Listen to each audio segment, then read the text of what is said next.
sin rodeos, análisis, entrevistas y opinión. Con Haroldo Sánchez, una producción de Factor 4. Gracias por de nuevo aceptar que estemos ahí en sus hogares. Siempre es un privilegio el que ustedes nos permiten. Creo que siempre es válido que hablemos, que conozcamos y que aprendamos sobre un tema tan importante como es el respeto de los derechos humanos. A lo mejor a veces nos cansa porque no lo entendemos o porque se repite constantemente, pero recuerden, usted tiene derecho a vivir con dignidad, tiene derecho a vivir con respeto, autoridades, en la casa incluso se debe respetar lo que somos como seres humanos.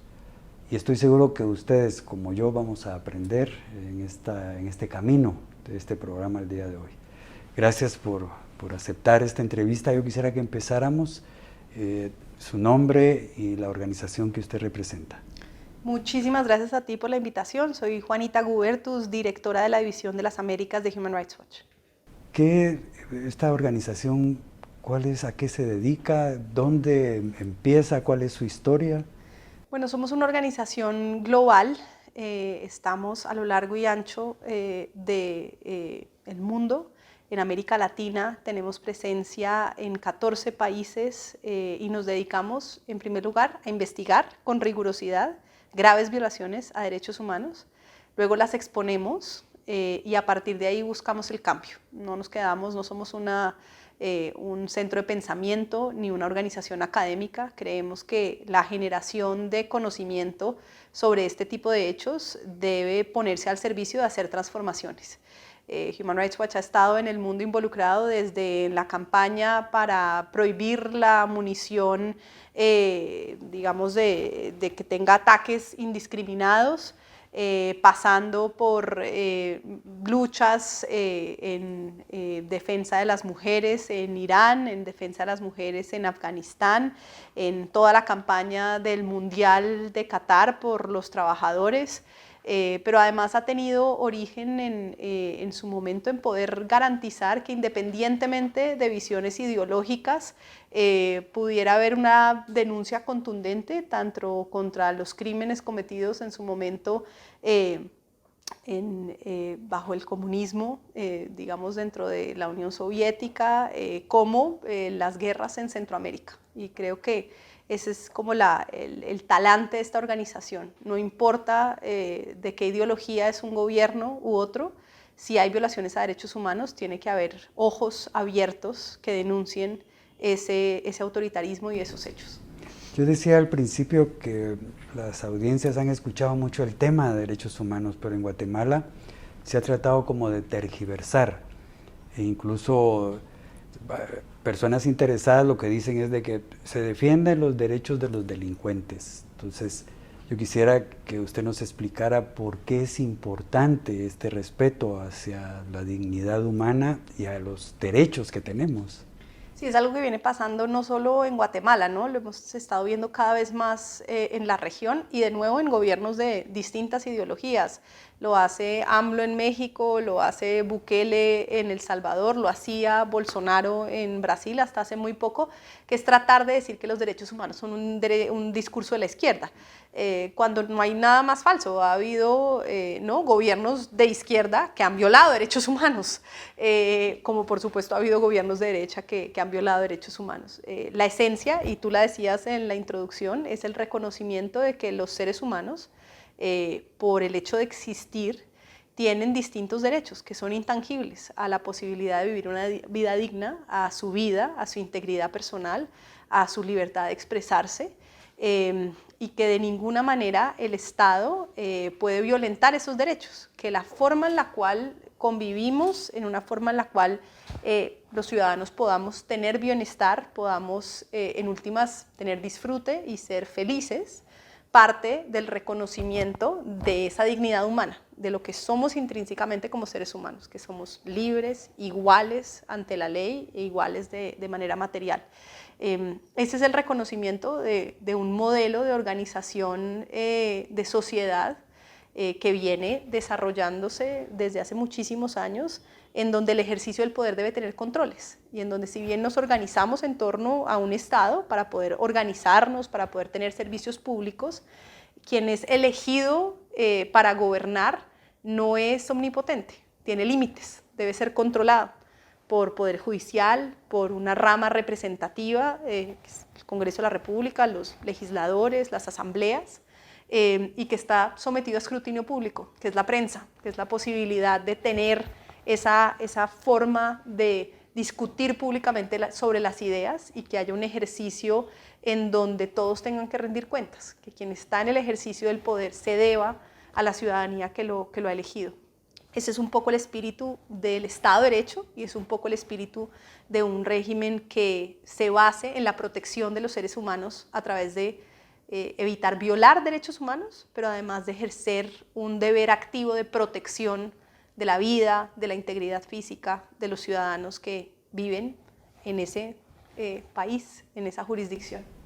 ¿Cómo puede entender la gente que nos está viendo cuáles son sus derechos y por qué debe de exigir que se les respeten?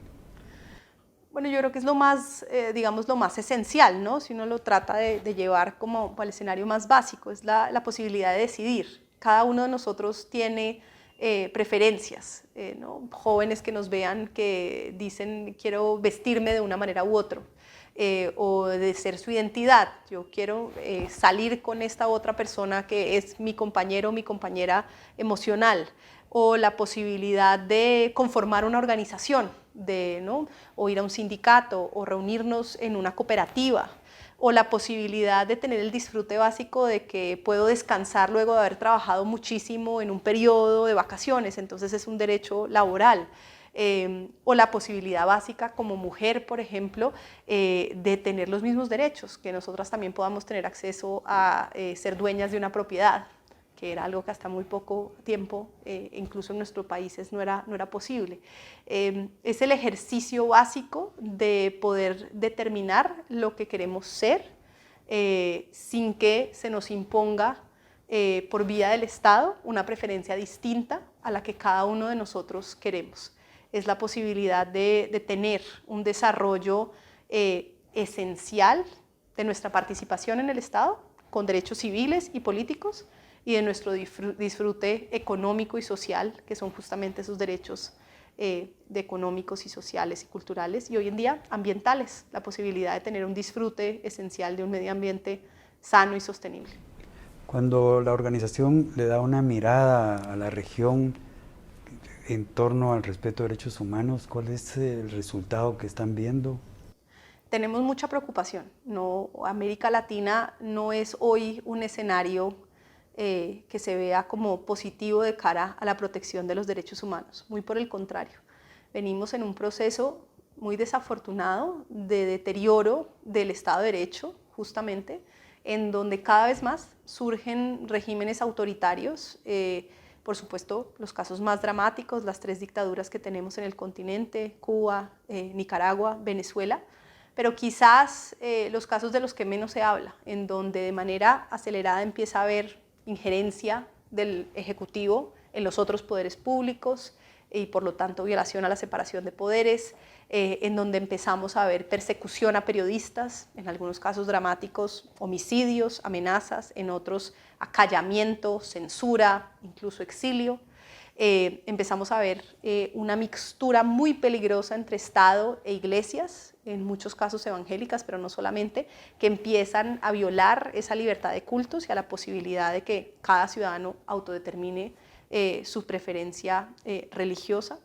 Y empezamos a ver fenómenos de descrédito profundo de las instituciones, una insatisfacción absoluta en donde la pobreza, la desigualdad, la corrupción empiezan a generar fenómenos donde la ciudadanía descree del gobierno y siente que no vale la pena votar, que no vale la pena participar porque nada nunca va a cambiar.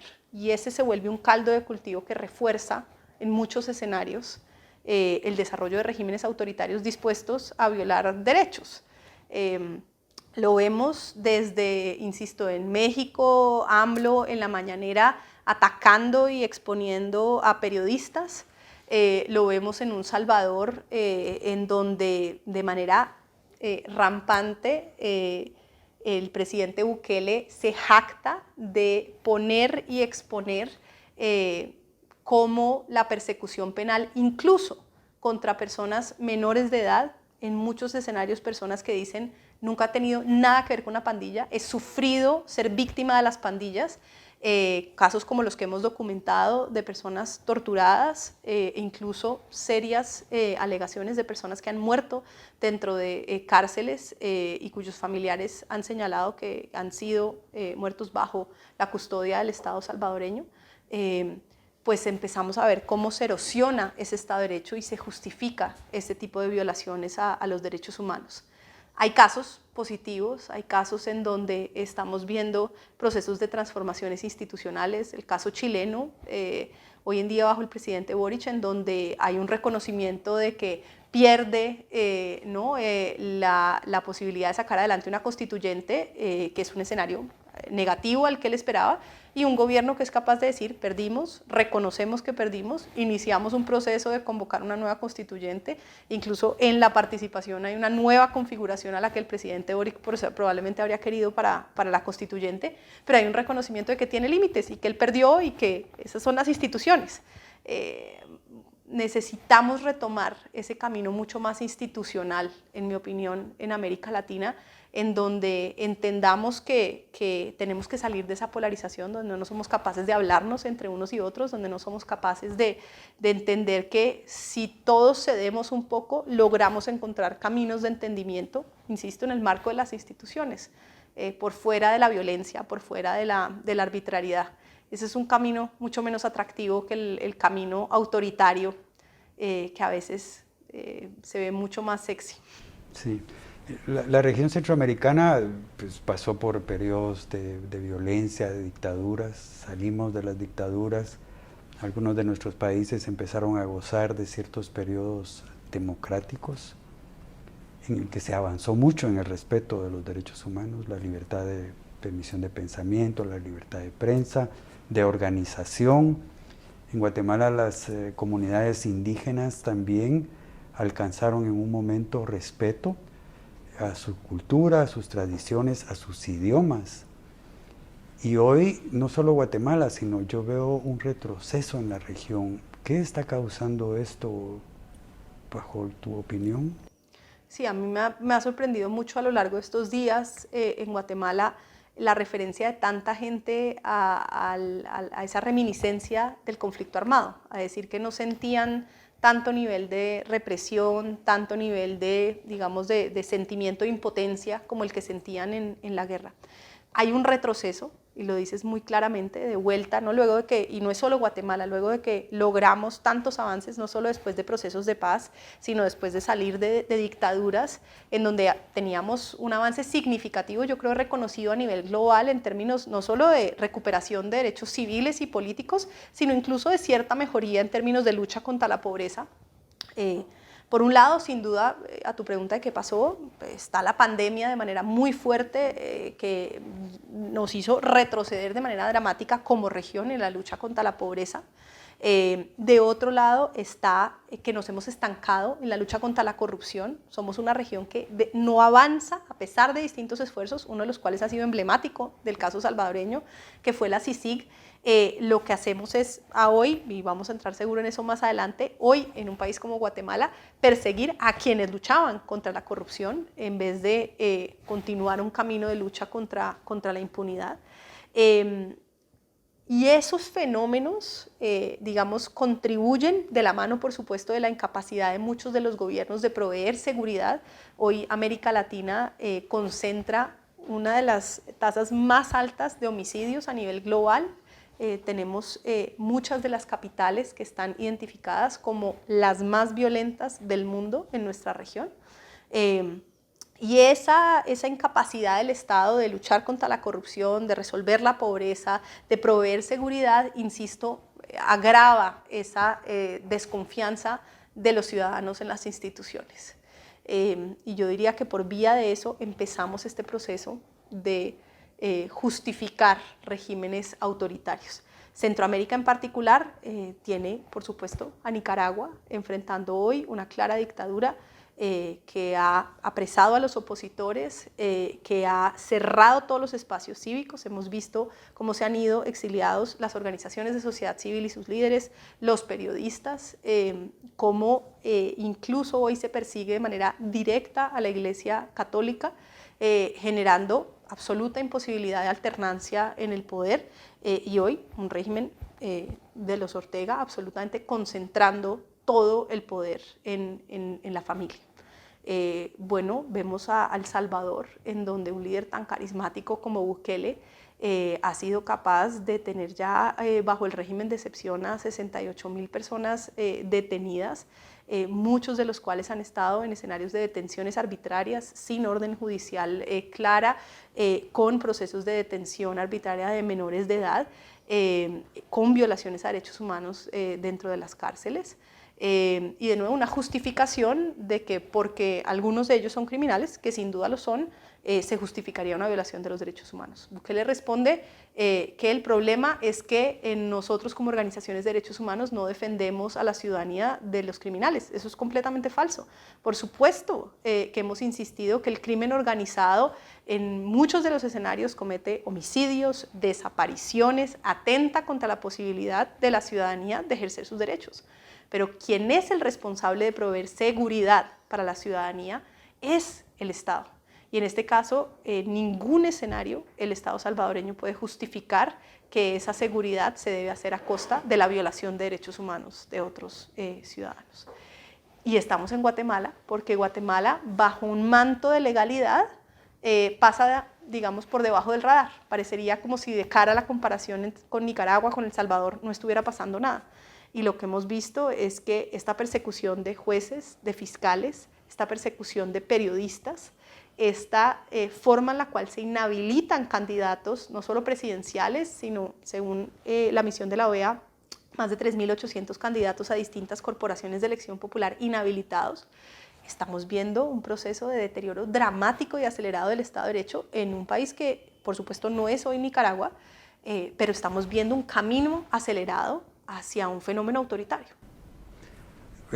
Como todavía hay un poco de tiempo para que hablemos, pero si yo estuviera colocado en una posición oficial de cualquiera de estos gobiernos de la región, yo lo primero que diría es que vuestra organización es comunista y es izquierdista, porque hablar de derechos humanos, hablar de dignidad, hablar de respeto y de injusticias, rápido caemos entonces en que somos de izquierda, o se señala de comunista, que en el pasado era señalar a alguien bajo ese término era condenarlo a muerte. ¿Dónde se ubica la organización? Porque ustedes están defendiendo derechos humanos y entiendo que parte de su función es tener contacto con los estados para que ellos sepan esta visión que ustedes tienen, que es la real. Yo no creo que haya existido una organización en América Latina más crítica del chavismo y de hoy el régimen de Nicolás Maduro en Venezuela que Human Rights Watch. No creo que exista una organización de derechos humanos que en la región haya sido a nivel internacional más crítica que Human Rights Watch de Cuba y del régimen de los Castro. Aquí no hay una visión ideológica. Este no es una organización que se dedique a atacar a unos gobiernos de una ideología y a defender unos gobiernos de otra ideología. Esta es una organización, mucho antes de que yo llegara como directora tan solo el año pasado de la División de las Américas, que se ha dedicado a criticar de manera directa a gobiernos que violan derechos humanos, que lo hace basado en evidencia, es decir, con un método riguroso de investigación en terreno para documentar esas graves violaciones a derechos humanos, escuchando a todas las partes involucradas, siempre buscando la posibilidad, como usted bien dice, de tener reuniones con autoridades. Incluso en el caso guatemalteco, debo decir que hemos buscado reunirnos con el presidente Yamatei y sin embargo lo que hemos recibido es una respuesta de que en un contexto electoral no es él el competente para discutir temas de derechos humanos, cosa que nos ha preocupado mucho porque es un entendimiento muy equivocado de lo que significa proteger los derechos humanos. Un contexto electoral, es cierto, implica competencias del Tribunal Superior Electoral para temas electorales, pero en un contexto electoral no pierde el presidente el deber de protección de su ciudadanía, y eso incluye proteger jueces, fiscales, periodistas, entre otros. Entonces, reitero, nosotros no estamos en una visión ideológica. Nosotros estamos detrás de investigación rigurosa de graves violaciones a los derechos humanos, independiente del cariz político del gobierno de turno. Yo lo preguntaba porque para mí es importante que esa visión que tienen instituciones y personas que vienen a Guatemala, porque a lo interno nosotros sí podemos decir que hay violación de derechos humanos, hay detención arbitraria, jueces se han tenido que ir, fiscales, periodistas, un cerco en la prensa independiente. Entonces uno puede decir, bueno, pero eso lo decimos nosotros. Ustedes vienen y observan. Entonces es válida esta visión que ustedes están teniendo de Guatemala. Estamos en un proceso electoral, ya es evidente que hay demasiadas denuncias de irregularidades, de malestar, pero ¿qué es en este momento, como ustedes, después de haber tenido diversas reuniones, podrían decir, cómo ven Guatemala? Insisto, estamos muy preocupados. Realmente vemos que Guatemala se va a enfrentar a un proceso electoral en medio de un proceso de desmonte de su Estado de Derecho, que no viene solo de ahora, viene de hace unos varios años, pero que se agrava en este momento electoral. El primero es muy claro, es la cooptación de las distintas poderes públicos. Lo que ha venido sucediendo para controlar la Corte Suprema de Justicia, para controlar la Corte de Constitucionalidad, para controlar el Tribunal Superior Electoral, la politización y el uso sistemático del Ministerio Público para perseguir a quienes antes perseguían el genocidio, a quienes antes perseguían la corrupción. Tiene todo un fenómeno a través del cual se pierde totalmente la separación de poderes y la posibilidad de que la rama judicial sea un contrapeso al ejercicio de la autoridad por parte del Ejecutivo. Y eso hace que se pierda total confianza en el ejercicio de la justicia, en que pueda existir un árbitro que al final dirima una controversia entre unos y otros. Luego un fenómeno dramático de persecución de periodistas que se está materializando a través de la criminalización, a través del uso arbitrario de interpretaciones absolutamente subjetivas del lavado de activos, de la persecución de temas de género o temas de feminicidio, y que se usa esta legislación para poder perseguir a periodistas que han hecho su tarea independiente de investigar, insisto, de ser quienes controlan también el poder desde afuera. Y que ha redundado en que estemos persiguiendo a periodistas por el ejercicio de ser periodistas. Lo que está pasando con el periódico, en donde no solamente Chepe Zamora es perseguido y se le busca condenar por una condena tan desproporcionada como 40 años, sino que además se persigue a columnistas y periodistas del periódico por cubrir el caso, es un atentado dramático a la libertad de prensa y a la libertad de expresión. Y eso encaja ya de manera dramática en estas restricciones a la posibilidad de elegir, en donde se inhabilitan candidatos presidenciales, se inhabilitan candidatos a otros cargos de elección popular, y empieza a cerrarse la posibilidad de que los ciudadanos participen en política, elijan, sean elegidos y expresen libremente su deseo de por quién quieran votar. Ese es el escenario en el que Guatemala se enfrenta a elecciones, y yo creo que para nosotros como miembros de la comunidad internacional es importante decirlo claramente.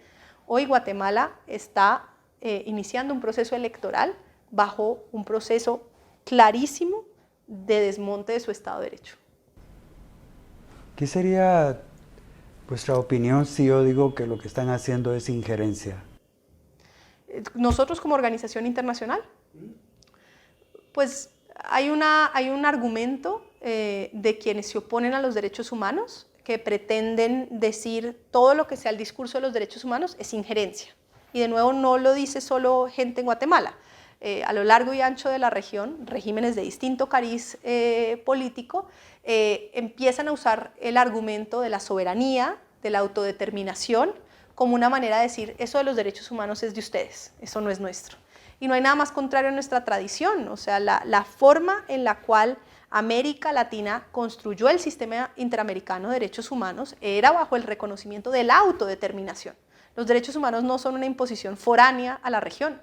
Si hay alguna región en el mundo que pueda dar ejemplo de la forma en la cual organizó un sistema para la defensa de los derechos humanos dentro de la región, por miembros de la región, es América Latina. Eso es lo que, digamos, estaba en el origen de la Organización de Estados Americanos y del Sistema Interamericano de Derechos Humanos. De hecho, todo este discurso de que los derechos humanos eran intervencionistas es bien paradójico, porque América Latina sí que ha sufrido intervencionismo, sin duda, ¿no? Por parte de Estados Unidos, por supuesto, durante la colonia, pero ese no era un intervencionismo de derechos humanos. De ahí que luchar contra el intervencionismo no debería ser una lucha contra los derechos humanos, sino una lucha por los derechos humanos.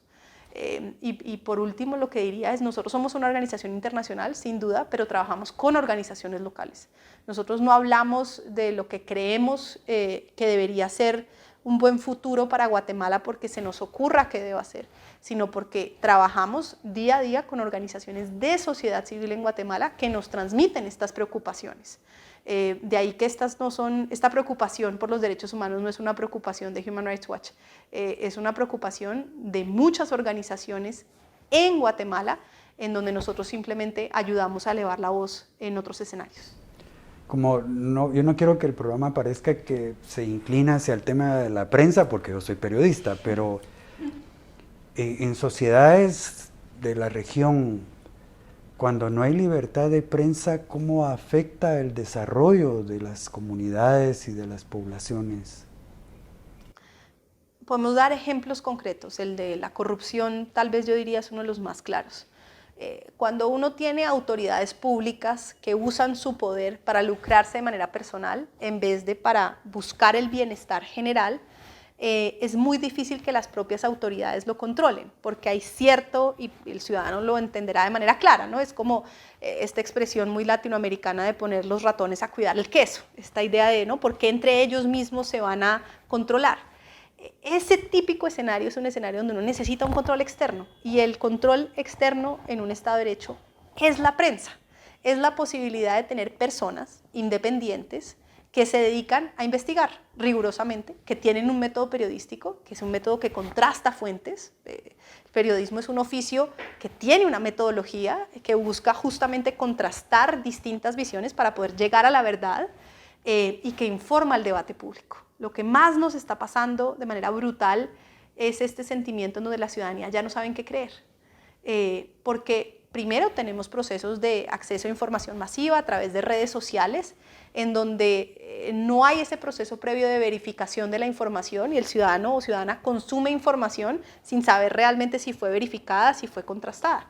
El periodismo serio, riguroso, investigativo, contrasta fuentes, investiga, establece la verdad de los hechos hasta donde puede establecerla en función de lo que puede investigar y le provee a la ciudadanía información para que pueda tomar una mejor decisión, para opinar sobre lo que está sucediendo, para asumir una posición que le permita decidir a quién quiere elegir, que le permita, y eso implica participar de su derecho al voto, que le permita, por ejemplo, tomar decisiones sobre lo que cree que es deseable o no en términos de un debate sobre salud, sobre educación, etc.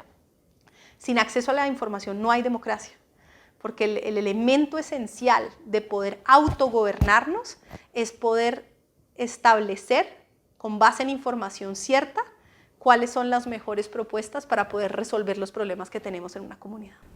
Ahorita en las elecciones hay como, yo escribí y puse que era el síndrome Bukele.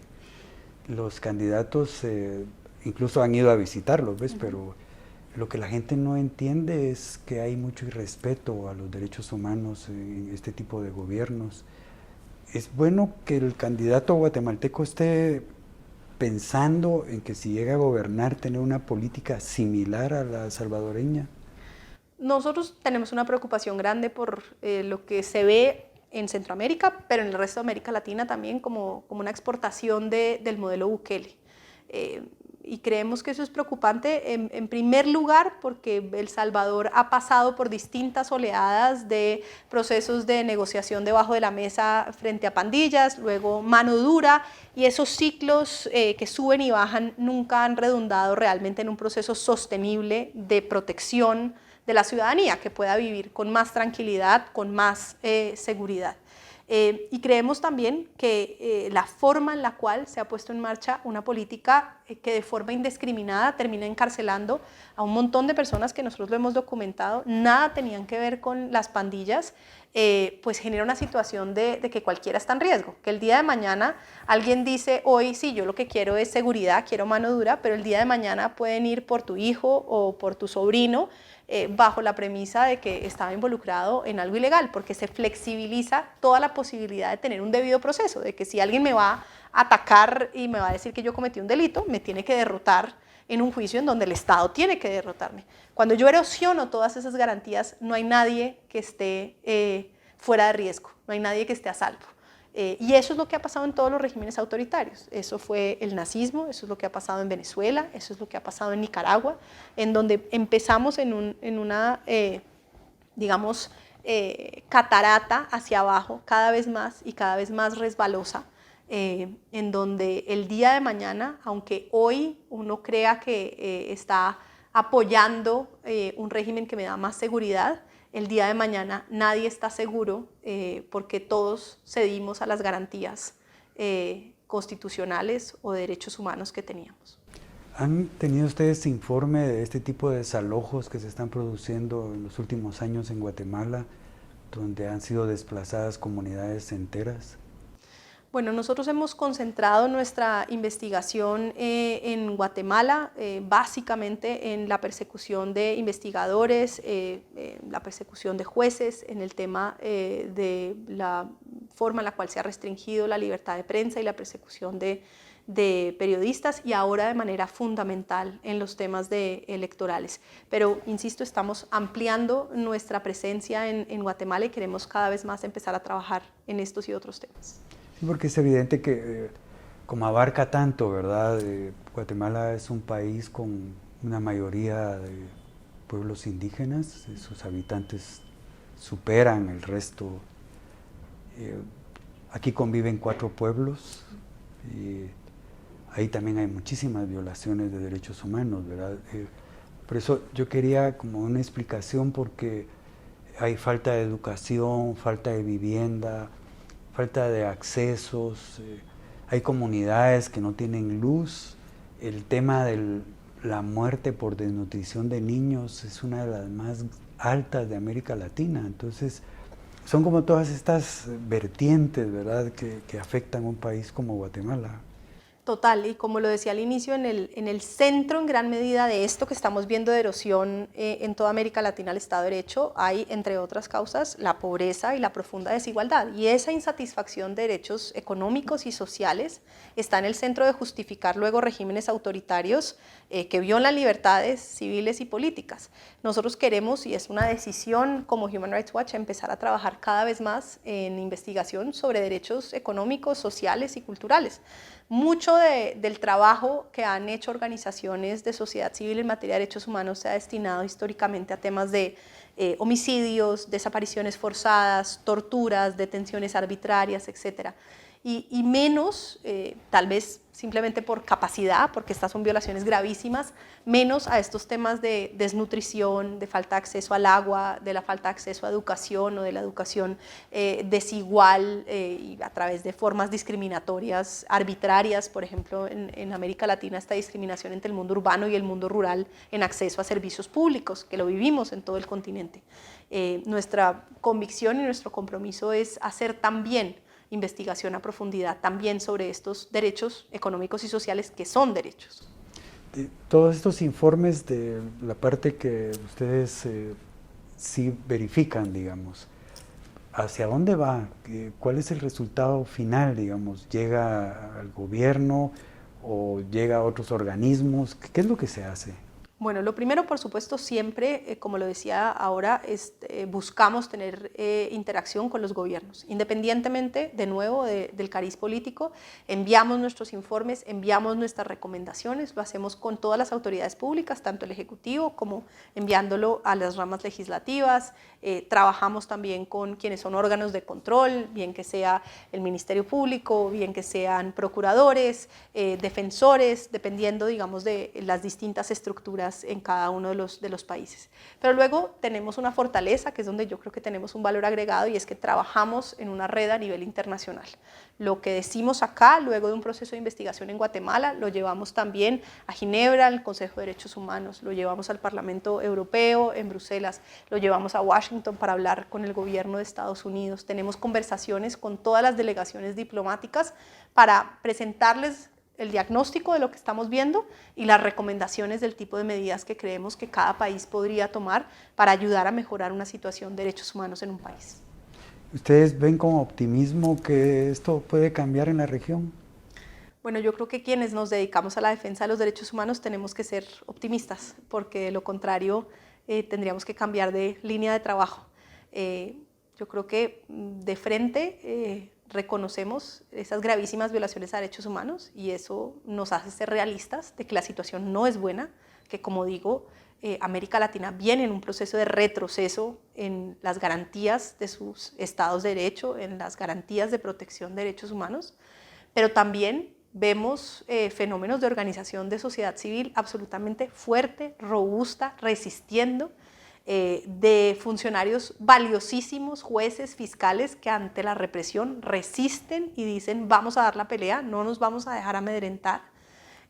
Organizaciones indígenas, de mujeres, a lo largo y ancho del continente que están dando la batalla, y a mí eso me hace llenar de esperanza, a mí eso me hace pensar que a pesar de las dificultades es posible una transformación.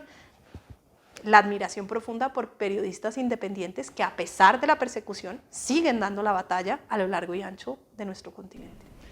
Para concluir, si hay interés de otras regiones del mundo por lo que está ocurriendo en Centroamérica, o la guerra en Ucrania ha llamado más la atención y nos están dejando, porque a veces es como la percepción, sobre todo de países europeos, ¿verdad? La distancia es enorme, pero no sé, porque puedo estar equivocado con esa percepción. Yo comparto esa percepción. Yo creo que hay una pérdida de interés en América Latina. Hay una pérdida de interés en parte, como usted dice, por la guerra en Ucrania. Hay una pérdida de interés porque hay toda esta, digamos, geopolítica global en torno a la expansión de China, de Rusia, y cómo Estados Unidos y Europa asumen una visión más pragmática frente a nuestra región en vez de asumir una defensa de los principios, que es en nuestra opinión lo que les daría un diferencial frente a Rusia y frente a China. En el caso de Estados Unidos, que ha sido digamos, un hegemón tan importante en nuestra región, pues el deterioro dramático de su política interna, el crecimiento de populismos del más duro talante dentro del Partido Republicano, pues ha puesto en riesgo incluso la democracia y el Estado de Derecho en Estados Unidos. Que hayan salido el expresidente Trump a desconocer resultados y que haya sucedido lo que pasó el 6 de enero de la toma del Capitolio, pues es solo una muestra de que ninguna democracia está a salvo.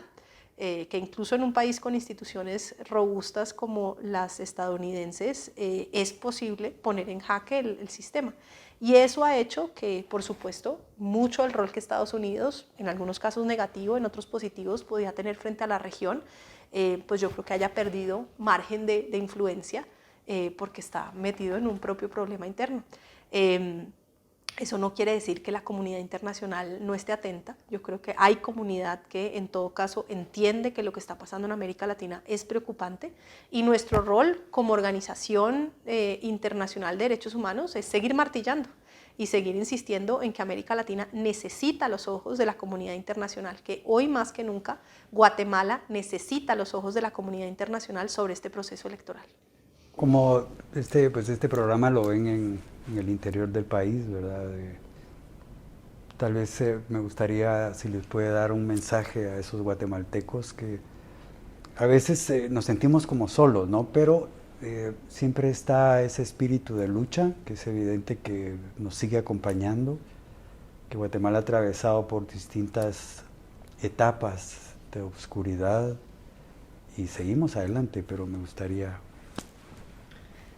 Pues yo lo primero que diría es que son los guatemaltecos y guatemaltecas, incluyendo quienes viven en el interior, quienes tienen que tomar las riendas de su futuro. Y si hoy están viviendo condiciones justamente en materia de alimentación, acceso a la educación, acceso a la salud, que sienten que no son las idóneas, que no son las que les permiten disfrutar de manera digna, lo único que pueden salir a hacer es salir a luchar por sus derechos, participar, ejercer su derecho al voto, informarse, defender la posibilidad de tener un Estado democrático, de participar libremente en unas elecciones. Hoy más que nunca eso significa la autodeterminación, y yo creo que quienes han vivido en zonas más abandonadas, más alejadas, más desconectadas de la posibilidad de incidir en la toma de decisiones, están llamados en Guatemala, pero francamente en el resto de América Latina, a ser cada vez más protagonistas. Por eso, cada vez más la posibilidad de movimientos indígenas, campesinos, en donde empieza a fortalecerse la posibilidad del ejercicio básico de la autogobernación, de la posibilidad de tomar nuestro rumbo y de decidir como ciudadanía cómo queremos gobernarnos. Pues muchas gracias por sus palabras y por haber aceptado esta entrevista. Muchísimas gracias a usted por la invitación. Oye, a ustedes, yo lo que digo es de que hay un proceso electoral, ya faltan pocos días, que recuerde que el voto es secreto, que usted puede ejercer este derecho. No voy a usar el término de castigar a quien no ha respondido a las expectativas, sino al contrario, tenemos que votar con conciencia, y si aquel que elegimos hace 4 años no cumplió sus promesas, pues no hay que reelegirlo. Y recuerde, le pudieron haber dado regalos porque esa es una costumbre, pero cuando usted está en la urna está solo y ahí su voto es lo que vale. El destino, como bien nos lo han dicho, está en nuestras manos, no en las manos de los políticos, sobre todo los corruptos y los mentirosos. Nos vemos la próxima semana y como siempre agradezco la oportunidad que me dan de estar ahí con ustedes. Hasta luego.